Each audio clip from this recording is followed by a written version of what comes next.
नमस्कार दोस्तों, मैं विवेक एक बार फिर से अपने YouTube channel stock trading technique पर आपका हार्दिक स्वागत करता हूं। दोस्तों, आज एक अच्छी बढ़िया मूव कह सकते हैं कि निफ्टी ने दिखाई इंट्राडे में सुबह सुबह, और उसके बाद एक करेक्शन भी बहुत अच्छी देखी और अल्टीमेटली कह सकते हैं कि बिल्कुल फ्लैट से क्लोज हुए। और ये जो इतने दिनों से एक अनएक्सपेक्टेड मूव चल रही थी, तकरीबन हम लो से 800 900 पॉइंट चल चुके हैं, 700 800 पॉइंट तो कह ही सकते हैं। क्या ये जस्टिफाई था इंडियन सिचुएशन को देखते हुए? अगर मेरी माने तो बिल्कुल जस्टिफाई नहीं था। और मेरी पिछली वीडियो को आप देख लीजिए, जो मैंने निफ्टी और बैंक निफ्टी से रिलेटेड पोस्ट की थी। उसमें मैंने कहा था कि आज की जो तेजी है मुझे यहीं तक तेजी लग रही है। रीजन क्या था कि निफ्टी के अंदर बहुत से शॉर्ट्स थे, उस शॉर्ट्स को ट्रैप करना था और वो कर लिया। और रोल ओवर जो हुए हैं, कुछ ज़्यादा रोल ओवर नहीं हुए, तो यानी पोजीशन शॉर्ट साइड पर लॉस में लोगों की कट गई। अब जैसे कि इंडिया की सिचुएशन वर्स्ट होती जा रही है, मुझे लगता है कि एक बड़ी मूव नीचे की तरफ की भी शुरू होनी चाहिए। और हो सकता है कि आज का हमने जो हाई देख लिया, तकरीबन अगले 10-15 दिन के लिए यही हाई रहे। हो सकता है मैं गलत भी हो सकता हूं, लेकिन पॉसिबिलिटी मुझे ऐसी लग रही है और मैंने अपनी पोजीशन भी इसी तरीके से बनाई है और बनवाई भी है। लेकिन अब जो चार्ट्स कहते हैं उनको भी तो एनालाइज करना जरूरी है। तो चलिए अल्ट्राटेक सीमेंट को देखते हैं। इसके चार्ट्स को अगर आप देखेंगे तो नीचे से आप वन साइडेड रिकवरी, और हम जो हमने 6100 की पुट बाय करके फ्यूचर्स को लॉन्ग किया हुआ था, वो हमने 6375 पर एग्जिट कर लिया था कल के दिन में ही। और आज भी देखिए इंट्राडे में अब तो गए हम 6440 तक और नीचे भी 6385 तक गए, लेकिन क्लोजिंग हमारी जहां खुले थे उसी के आसपास ही रही। यहाँ 30-40 पॉइंट को मैं ज़्यादा नहीं मानता इतने बड़े स्टॉक के अंदर, तो उसके आसपास ही रही। देखिए अब मेरा अपना ओपिनियन है कि जब तक 6520 के ऊपर क्लोजिंग नहीं मिलेगी मैं बाय नहीं करूंगा। और अगर कोई बड़ी गिरावट आ जाती है 6000 के 6100 के आसपास चला जाता है तो फिर वहां जाके बाय करूंगा। लेकिन इस 150 पॉइंट्स की रेंज के बीच में मैं कुछ बाय नहीं करूंगा, क्योंकि मुझे साथ में हेजिंग के लिए ऑप्शंस बाय करना जरूरी होता है। फ्यूचर्स में ट्रेड करते हैं और अगर इसी बीच में ये स्टॉक फंसा रहा तो ऑप्शंस का प्रीमियम डीके हो जाएगा। ये रीजन है मेरा कि मैं तब तक बाय नहीं करूंगा। अब आपके लिए मैं एक चीज बता सकता हूं कि अगर किसी कारणवश कल गिरावट आती है और स्टॉक 6350 के नीचे ट्रेड करना शुरू कर देता है नीचे की तरफ, तो आप 6400 की कॉल या 6350 की कॉल बाय करके सेल करने की पोजीशन ले सकते हैं फिर से 6100 के टारगेट के लिए, जिसकी जिसकी जिसकी पॉसिबिलिटी बहुत कम है। और बाई करना हो जिसको अपने पोर्टफोलियो में तकरीबन अगले एक महीने तक स्टॉक रखना है, अगली एक्सपायरी तक मान के चलो, वो 6515 के ऊपर बाय करें, उसके पहले बीच में बाय ना करें।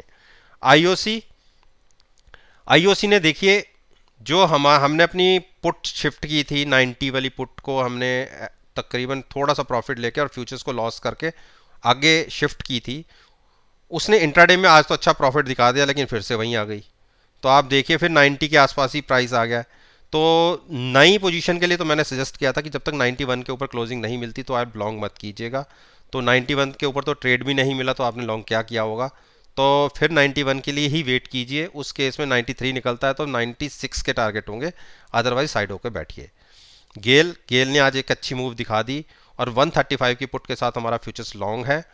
और हमारी एक ट्रेड तो 130 की पुट के साथ भी लॉन्ग है।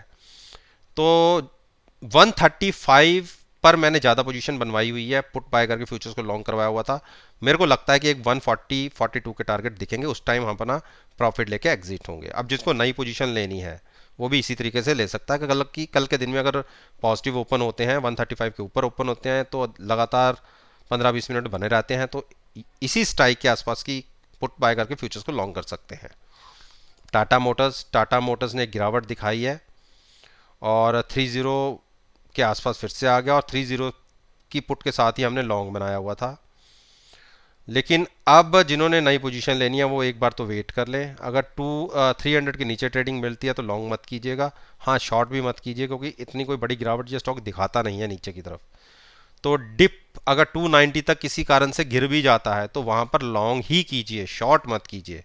और यहां से तो मैं बिल्कुल शॉर्ट नहीं करवा रहा, क्योंकि अभी भी अपनी चारों मूविंग एवरेजेस के ऊपर ही ट्रेड कर रहा है, तो शॉर्ट नहीं। हाँ 300 या 290 किसी भी कहीं पर भी ये स्टॉक आपको मिलता है, हैजिंग के साथ लॉन्ग पोजीशन रखिए, यानी at the money put buy करके फ्यूचर्स को लॉन्ग रखिए।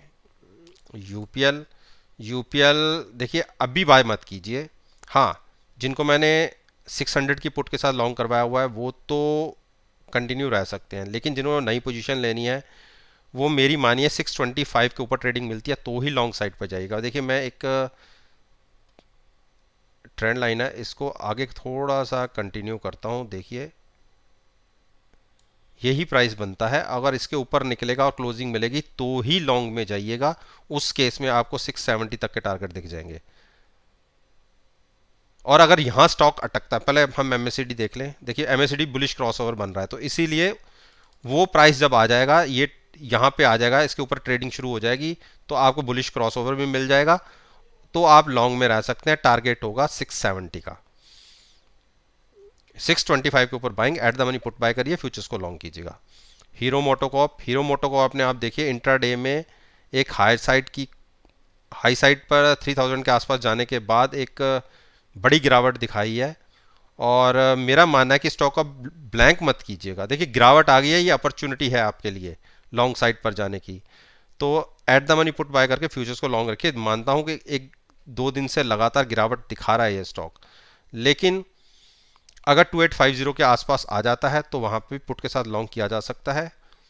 डिप पर बाइंग की ही स्ट्रेटजी रहेगी, शॉर्ट मत कीजिए। देखिए ऊपर के लेवल 3700 से 2800 आ गया स्टॉक, 800 पॉइंट 25% की गिरावट दिखा चुका है, तो इसके नीचे जाके शॉर्ट क्या करना, यहां से तो लॉन्ग ही बनता है।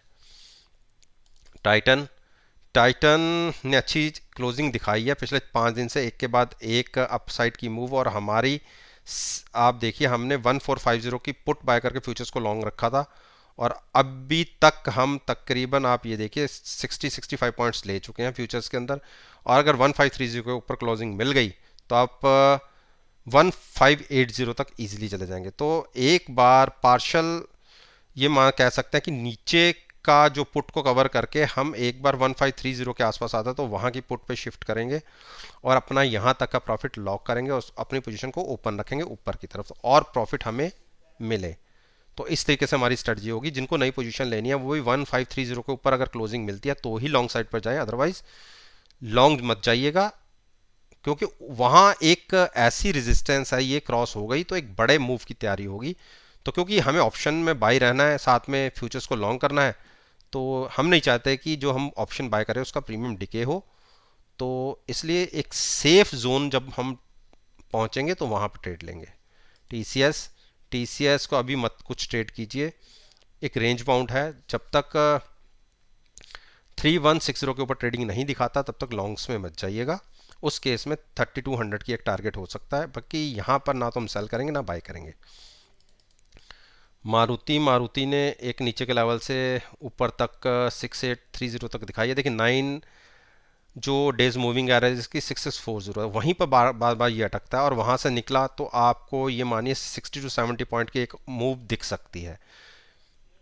जबकि हमारी ये 6800 की पुट्स के साथ ये स्टॉक लॉन्ग साइड पर है। हाँ पुट का प्रॉफिट ले लिया हमने और हमें तकरीबन 60 to 70 पॉइंट्स का लॉस भी हुआ। पोजीशन को अगले महीने पे शिफ्ट किया है और कंटिन्यू रखा है लॉन्ग साइड पर। अगर 6740 के ऊपर हमें ट्रेडिंग मिलती है, 6740 की बात कर रहा हूँ, तो हम 7000 देख सकते हैं।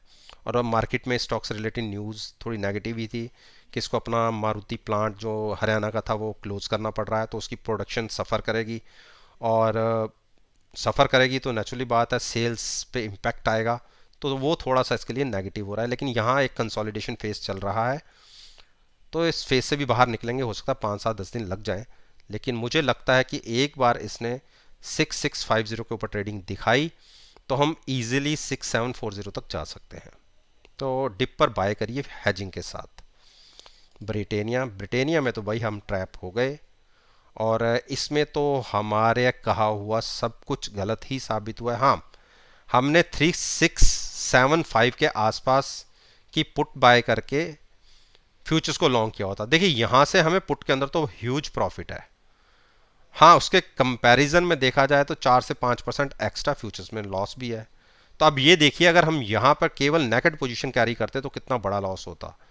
पोजीशन हमारी हैज थी, इसीलिए हमारा तकरीबन 90% जो लॉस था वो कवर हो गया, और 10% हम ये कह सकते हैं कि लॉस पे बैठे हुए हैं, और एवरेज भी हमारी बाइंग की कितनी नीचे की आ गई। तो अब मैं ये तो नहीं कहूँगा, क्योंकि 2 दिन से जिनको भी मैं लॉन्ग करवा रहा था उनको ऑप्शन में थोड़ा सा नुकसान तो है, लेकिन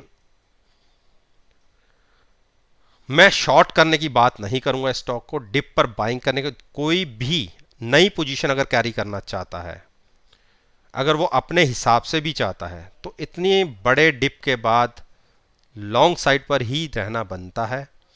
उस केस में एट द मनी 3450 के आसपास की पुट बाय करके फ्यूचर्स को लॉन्ग किया जा सकता है। और यहीं से देखिए, इतना बड़ा कंसोलिडेशन का एक फेज कंप्लीट करने के बाद जब ब्रेकआउट आया तो इतना बड़ा हमने मूव भी दिखाई थी, अब उतनी बड़ी एक गिरावट भी दिखा दी। तो देखिए, वेट एंड वॉच करिए जिसको पोजीशन लेनी है। मैं तो डिप पर बाइंग करने की ही बात, क्योंकि एफएमसीजी सेक्टर का स्टॉक है, और जब इतनी वर्स्ट सिचुएशन कंट्री की हो रही है तो आपको सभी को पता है कि एफएमसीजी स्टॉक ही आउट परफॉर्म करते हैं। तो चलो दोस्तों, ये मैंने आपके साथ जो इन स्टॉक्स का सेशन, नेक्स्ट सेशन होगा 30 अप्रैल का, उसकी क्या परफॉर्मेंस को मैंने आपके साथ, पॉसिबिलिटी को, परफॉर्मेंस नहीं, पॉसिबिलिटी को आपके साथ डिस्कस किया है, जो 30 अप्रैल के सेशन में हो सकता है। बाकी कितना मैं सही साबित होता हूं ये तो आप खुद देखिए, मेरी वीडियो के साथ सेशन को एनालाइज कीजिए, और नीचे कमेंट बॉक्स में लिखकर आप मुझे कह सकते हैं कि मैं कहां पर गलत था। और इस वीडियो से संबंधित कोई भी आपकी इंक्वायरी है, नीचे कमेंट बॉक्स के अंदर लिखकर आप मुझसे पूछ सकते हैं। मैं पूरी कोशिश करूंगा कि उसका आंसर दूं। इस बात के साथ मैं आपसे विदा लेता हूं, और एक नई वीडियो के साथ फिर से आपके सामने आऊंगा। तब तक के लिए धन्यवाद। Take care and have a nice day.